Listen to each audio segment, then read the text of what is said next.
भिउवार्स आंनि मुङा नयन बर' दा नोंथाङा नायगासिनो दङ नयन रश्मि चेनेल दा आं नोंथांमोननि सिगाङाव मोनसे गोदान भिडिअ लाबोनो सानदों बेनो जाबाय नोंथाङा WhatsAppआव हेक खालामजानायनिफ्राय माबोरै रैखा मोननो हायो WhatsAppआव मोननै सेटिं दं बेखौ जुदि नोंथांमोना अन खालामना लायाखैब्ला नोंथांमोना सोरनोबाफोर पार्सनेल मेसेज भिडिअ फट' बायदिसिना सेन्ड खालामनायफोरखौ गुबुना हेक खालामना नायनो हागौ नोंथांनि WhatsAppखौ हेक खालामनो हाया नङा हायो नोंथांमोना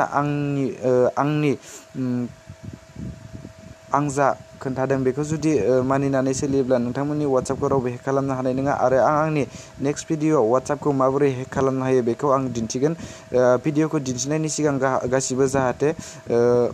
बे मोननै सेटिंखौ अन खालामना लायो दा जों WhatsAppआव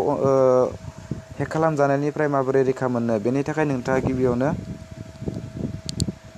नोंथांनि WhatsAppआव थांग्रोनांगोन आरो WhatsAppआव थांनायनि उनाव बेयाव थ्रि डटनि मोनथाम फैदों बेयाव थ्रि डटआव क्लिक खालामनांगोन बेनि उनाव सेटिंआव क्लिक खालामनांगोन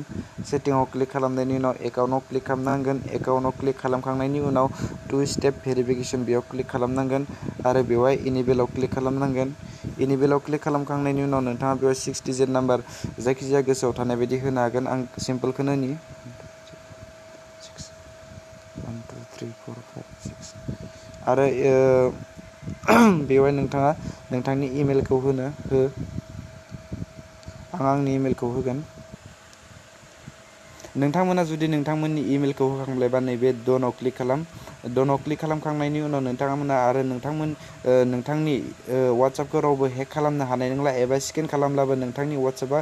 गुबुननियाव नुजाहैनाय नंला दायो जोबनायाव नैयाव मोनथाम पेज मोनथाम माबा फैदों बेवहाय डिसेबल दं सेन्स पिन्स दं आरो सेन्स पिन दं आरो सेन्स इमेल एड्रेस दं बेवहाय नोंथांमोना डिसेबलबो खालामनो हागोन आरो पिनखौबो सेन्स खालामनो हागोन आरो इमेलखौबो सेन्स खालामनो हागोन स' दायो जोबनायाव नोंथांमोना जुदि आंनि भिडिअखौ मोजां मोनोब्ला अन्नानै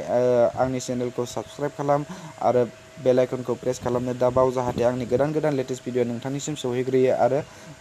जेसेबां हायो शेयार खालाम लाइक खालाम गोजोन्थों